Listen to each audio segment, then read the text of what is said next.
Oh, he was in the train smash out at Mullumbimby. He got caught between, he was shunting a train. He was the guard, and of course he'd tell the engine driver when to back or when to go forward, and they were making up this train out there with goods carriages and passenger carriages. And one of the carriages, for some reason, got unhooked, and it started to get away on its own thing, so he signalled the driver to come and catch up with it, you see. And of course he ran alongside the line, and when they got back near the carriage that was the buffers come to hit, they duck in underneath there, so they're there and they can drop the chain on. And that hooks them together, you see. Well, of course, what happened, he must have been a bit slow getting between the buffers because it just whacked him like that, and they reckon he died, virtually thought they died on the spot, but it didn't turn out that way, of course. He lasted a bit longer, see. In early 1978, a strange happening occurred in the small Australian city of Lismore. Reports started to circulate about a mysterious glowing or fiery cross in the North Lismore Pioneer Cemetery on the outskirts of the town. The cemetery had long since ceased to take new burials and had been the subject of concern to locals on more than one occasion due to its neglected state. Yes, a member of our church congregation was sharing with me how she viewed the cross one night. It was particularly dark and she witnessed this bluish glow of the cross in the cemetery at the time, and it was quite an experience for her. For months, the local press ran feature articles while people gathered in their hundreds at night to witness with their own eyes this strange phenomenon. They came from all over Australia as the press whipped up a storm of controversy with faith healers, physicists, religious pilgrims, and the just plain curious pouring into town. In 1978, Darcy McFadden was a photographer with Lismore's Northern Star newspaper.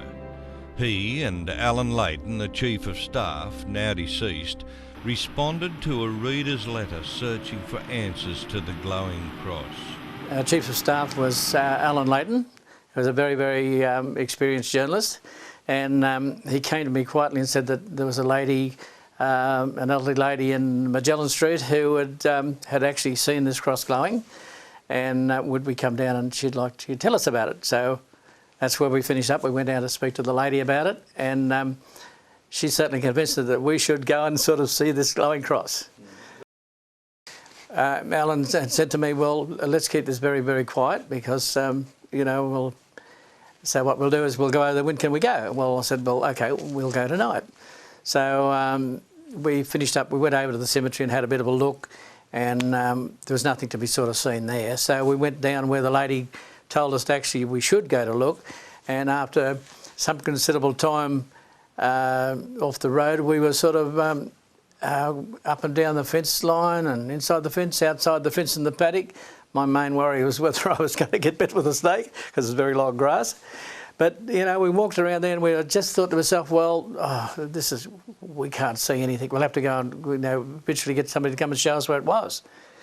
But as it turned out, all of a sudden, just in one little particular spot, right on this post, I was leaning on the post, there it was. It soon emerged that some locals had been aware of the existence of the glowing cross for over 60 years, but had not made known publicly this phenomenon. When it was moved from the grave and put into a wall with all the other headstones there because they were becoming in disrepair, vandals, etc., think were just pushing them over, so the council decided then to take all the headstones out that they could and then put them in one big wall that they thought they would have been safer, you see. And that's where the cross glowed, where everybody's seen it. It became public at that stage, you see. But before that, it was hardly ever talked about, this glowing cross business. Nobody sort of took any notice of it. When I saw it, I would have been probably 12, something of that age. And Mum and Dad took us, we'd been out to friends one night, and on our way back we had to come back past where the cemetery was, or where the monuments are now. So we stopped, and there were 6 children in my family, so Mum and Dad got us all out of the car, and we stopped and had a look at it glowing. The Steenson family were concerned with the possible vandalism that publicity could attract to William Steenson's resting place. Within days of its local discovery, the national media picked up the story, and television crews from Channel 7, 9 and 10 had a field day on the Cemetery Hill. The Sydney Morning Herald covered the story, as did the Sydney Mirror, the Sydney Sun and Adelaide's Daily newspaper. On the night of the 23rd of September 1907, Steenson had been the guard on a train travelling from Wollumbar to Byron Bay. At the Mullumbimby stop, it had somehow become necessary to rearrange the order of the carriages. Attached to the train were a number of trucks loaded with cane, and whilst passing down the line, the projecting cane caught an empty cane truck that was standing on the nearby siding. Although details are few, it appears that Steenson was aboard one of these trucks when it began to move too quickly. He made an attempt to apply the truck's brakes and was successful in averting a major crash, but not before being jammed between the van and the platform. Billy Steenson was married in 1898 and had 2 sons, who ultimately produced 2 grandchildren, Neville and Thomas. No, I'd never ever seen him. Seen his wife quite a few times, see, because he was only young when he died. See, he was only about 24 or something like that.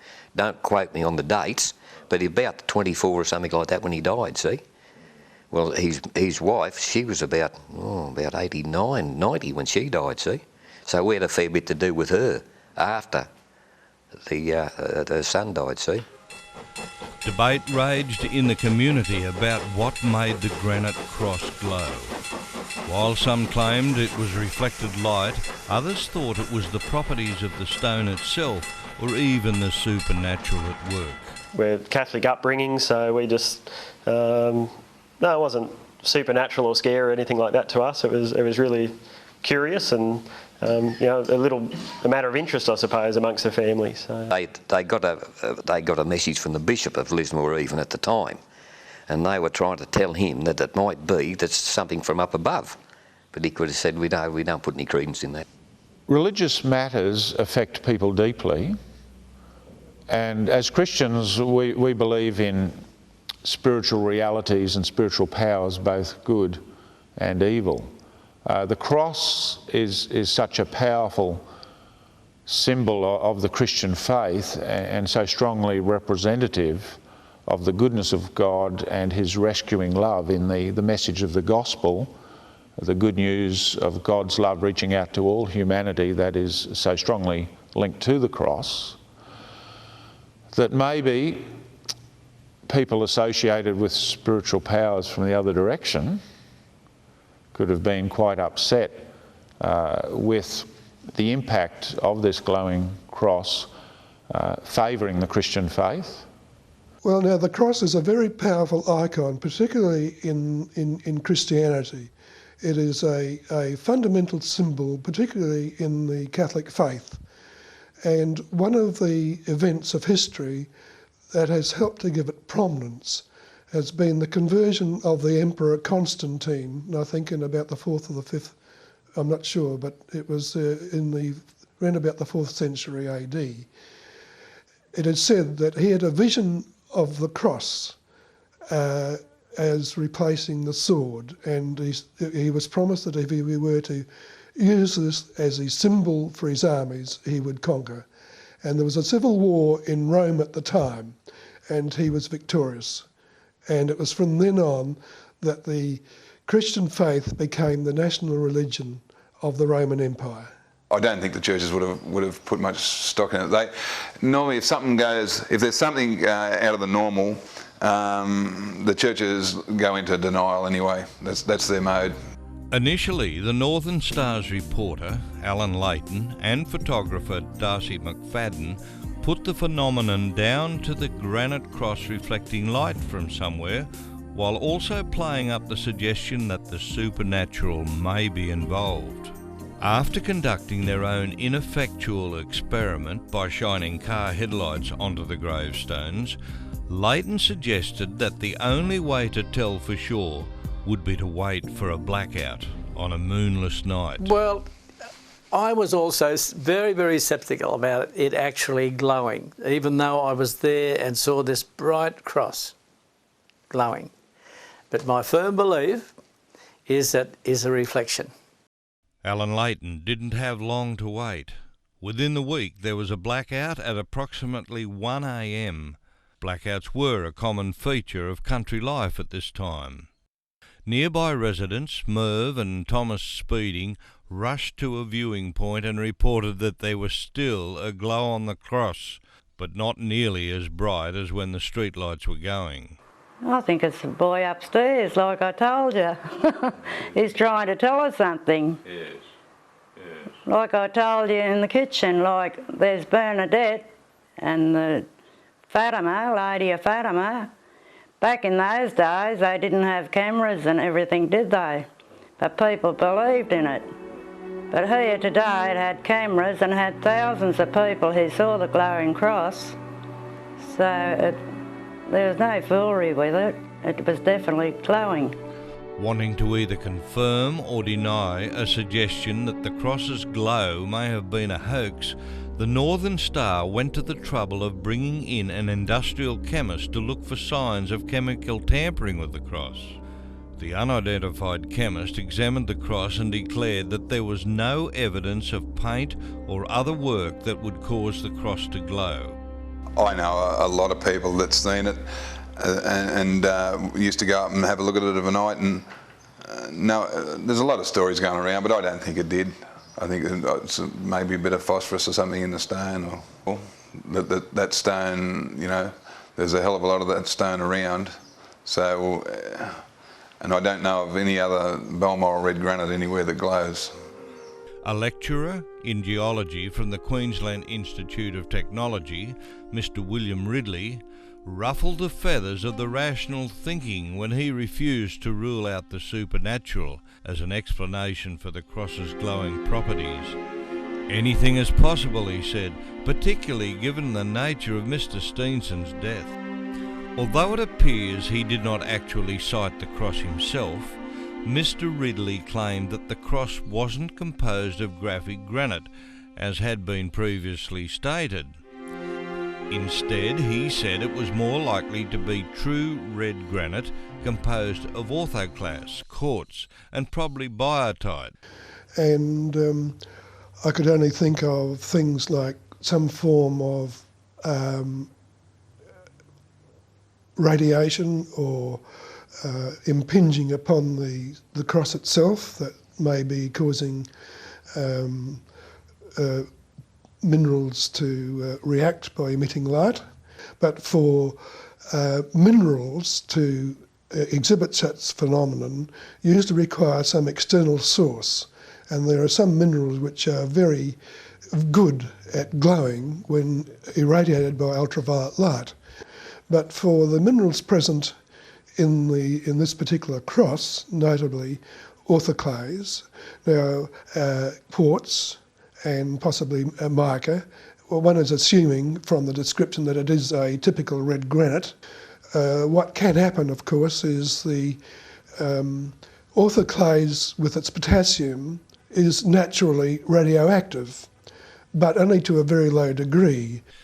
Despite a strong possibility that the answer to the glowing cross mystery would lie in science, the curious and the religious continued to give godly and supernatural meaning to the headstone. At first I wondered if there was some scientific explanation for the glow. I thought of things like reflection from passing car headlights or ambient light. Someone suggested it might be some kind of phosphorescence in the material that the cross was composed of. But I've come to the conclusion that it was a supernatural glow. And in the Bible we see a record of many miracles, really, and as Christians we believe in God's intervention in human affairs at times and on special occasions, supernaturally, where God seems to cut across the normal scientific or natural course of things. Debate raged in the community about what made the granite cross glow. While some claimed it was reflected light, Others thought it was the properties of the stone itself or even the supernatural at work. However, no consensus emerged. The cross eventually returned to the weed-covered obscurity it had come from. In the mid-1980s, it was again rediscovered for another turn in the media spotlight. These days, the whole affair is actually a mystery within a mystery. In 1986, at the height of a period of renewed media interest, the glowing cross disappeared. What happened to the cross? There are lots of theories. They didn't seem to carry on with the theft of the glowing cross. And it makes you wonder why. Because anything like that's so outstanding, for a cross to glow and for so many thousands of people to see it, but when it goes, nobody seems to be interested in getting it back. Why? I remember at the time, sort of the articles in the paper said it could have been things like satanic rituals, or someone wanted it. The family just thought it was vandalism. Well, that's the $64,000 question. Some people think it's in the bottom of the river now, but then again, everything that never gets found is in the bottom of the river. A Sydney man financed a replica that stands among others in the same cemetery. It does not glow. So where is the original glowing cross? It has not been heard of since. They could have worked it off, but it would still take a hell of a lot. And they'd have to be more than one, maybe more than two. It's a fairly hefty big cross it is, and take a fair bit of lifting. It'd take a few people, and we don't live far from the cemetery, but we never heard nothing. It just mysteriously disappeared. I personally think that a group of people removed the cross with a set purpose in mind. Now, that could have been for some religious reason that they wanted to gain spiritually from possessing the cross. We just sort of had a feeling that it might have been, down the line, friends, relatives or family that said, well, let's take it away for a while. I don't really know, but that just came to the back of my mind. I felt that way about it, that it could have been so. It's just disappointment again that the original cross was taken, that someone felt the need to vandalise a monument in such a way, and that goes for any monument that's vandalised. A cemetery should be a sacred place.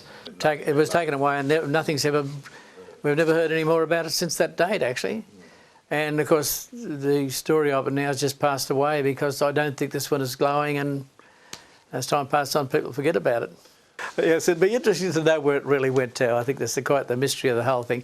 But, the overseas newspapers all picked this up. And people, in England and those places, everybody was talking about the glowing cross and the stories that were about it. It was amazing. But it grabbed people's imagination. And the real story is, of course, how real it really is. Did it actually glow, or did it purely reflect? Why didn't the base glow as the cross did? It was also polished and made from the same material. Who smeared oil on the cross in 1978 to stop it glowing? Who donated $2,000 to protect the cross with a fence?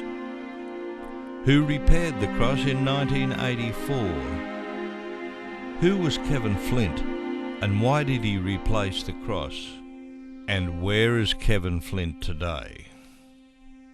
Who took the cross, and why did they? How did they take it? It would need at least 4 men to lift it. And what made the cross glow?